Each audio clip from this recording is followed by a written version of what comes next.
Good morning बेटा। आज हम ओवरहेड्स के टॉपिक में नेक्स्ट टॉपिक कर रहे हैं accounting treatment of under absorbed और ओवर एब्जॉर्ब्ड ओवरहेड्स। तो अंडर एब्जॉर्ब्ड और ओवरहेड्स एब्जॉर्ब को हम अकाउंटिंगली कैसे ट्रीट करते हैं। तो बेटा इसके लिए हमारे पास तीन मेथड्स हैं। First is transfers to costing profit and loss account, second is cost carry forward to next year, and third is use of supplementary overhead rates. So first is transfer to costing profit and loss account. तो इस method के according हमने क्या करना है कि जो आपके पास अंडर एब्जॉर्ब्ड और ओवर एब्जॉर्ब्ड ओवरहेड्स का अमाउंट होगा that will be written off by transferring to costing profit and loss account. So under absorption or over absorption will also give false figure of profit or loss of organization if the value of stock is distorted. So this is the main problem according to this method. तो journal entry हम under absorption के लिए क्या करते हैं इस case में, costing profit and loss account debit to factory overheads control account, और अगर ओवर एब्जॉर्प्शन है ओवरहेड्स का then entry will be reversed, that is factory overhead control account debit to costing profit and loss account. This method of transfer to profit and loss account should be used in following cases. इसको हम कब use करते हैं, जब under absorbed और over absorbed overheads का जो amount होता है वो बहुत थोड़ा होता है. Secondly when the under absorbed और over absorbed overheads take place due to abnormal circumstances like strikes, lockouts, breakdown etcetera. तो इन दोनों सिचुएशंस में हम इस अमाउंट को ट्रांसफ़र करते हैं प्रॉफिट एंड लॉस में.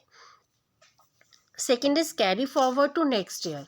Under this method, the amount of under or over absorbed overhead at the end of year is first transferred to overhead reserve account or overhead suspense account, and then carry forward to the next year account in the hope that same will be automatically counter balanced in future periods. तो इस amount को हम overhead suspense account में डालते हैं इस उम्मीद के साथ कि ये जो अमाउंट है वो ऑटोमेटिकली बैलेंस हो जाएगा फ्यूचर टाइम पीरियड्स में. So this method is used in following situations when normal business cycle extends more than 1 year and overhead rates are calculated for long time period, and secondly when in the beginning of production is low due to new start of business or new project and is expected to improve over the later years, then we will carry forward this amount to the next year.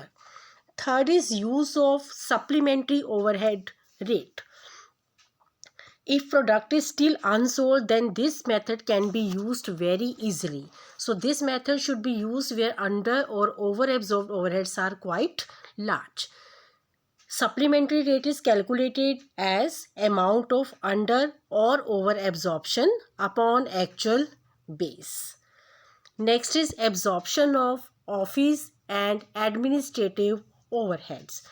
Administrative overheads are the cost of preparing policies, directing the organization, and controlling operations of the undertaking. So these overheads are allocated or apportioned to these departments, and then cost of these is calculated or apportioned to the departments on the basis of the service render. तो जितनी services होती हैं departments की उसके according ये जो overheads होते हैं इनको डिस्ट्रीब्यूट किया जाता है. So how we will treat administrative overheads. Administrative overheads का ट्रीटमेंट कैसे होगा, जो एडमिनिस्ट्रेटिव ओवरहेड्स हैं उसको प्रोडक्शन डिपार्टमेंट में सेलिंग एंड डिस्ट्रीब्यूशन डिपार्टमेंट में कुछ बेसिस पे डिवाइड किया जाता है. Secondly to transfer the administration overheads into profit and loss account. तो जो एडमिनिस्ट्रेटिव ओवरहेड्स होंगे उनको हम P&L में ट्रांसफ़र करते हैं. Thirdly to add the office overheads into cost of production. जो कॉस्ट ऑफ प्रोडक्शन होता है उसमें ऑफिस ओवरहेड्स को ऐड किया जाता है. अब इसमें हमारे पास एब्जॉर्ब के करने के तीन मेथड्स हैं. First is as a percentage of factory cost. अगर आपने फैक्ट्री कॉस्ट के बेसिस पे इनको लेना है तो कैसे करेंगे, ऑफिस ओवरहेड रेट निकालेंगे हम. कैसे, total office and administrative overheads upon total factory cost commonly multiplied by 100. Second is as a percentage to factory overheads. तो इस केस में क्या होगा, फॉर्मूले में थोड़ा सा चेंज होगा। आपके पास ये तो सेम रहेगा, total office and administrative overheads upon आ जाएगा फैक्ट्री कॉस्ट की जगह पे total factory overheads, then it will be commonly multiplied by 100। Next is as a percentage of sales. तो ऑफिस ओवरहेड्स और कैसे निकाल सकते हैं, total office and administrative overheads upon sales and commonly multiplied by 100. So office overheads are comparatively small in comparison to production overheads and selling and distribution overheads, क्योंकि ये generally उसी period से related होते हैं, ठीक है, जो पीरियड आपके पास चल रहा होता है. These are not related to production of goods or the quantity of the sales.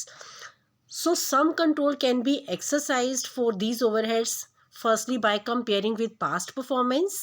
Secondly, by use of standards. And thirdly, by means of budgetary control system.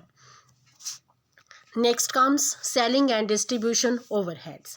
Selling overheads होते हैं, ये रिलेट होते हैं सेल्स को promote करने से related होते हैं, ठीक है, और प्रॉफिट्स को इंक्रीज करना इनका मेन पर्पस होता है.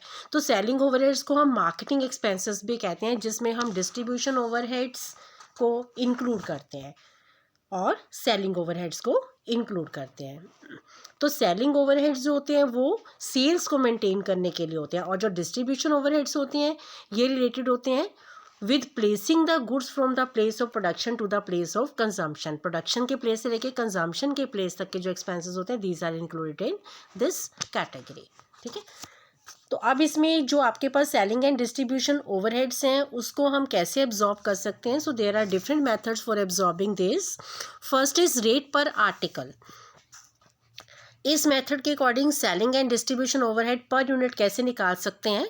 Selling overhead rate per article is equal to total selling and distribution overheads upon number of units sold. Then is as percentage of sales. It is equal to total selling and distribution overheads upon sales into 100. Then third is as a percentage of factory cost. Under this method, selling and distribution overheads are related to factory cost. So these will be total selling and distribution overheads upon factory cost and commonly multiplied by 100. So this is the way we treat different overheads.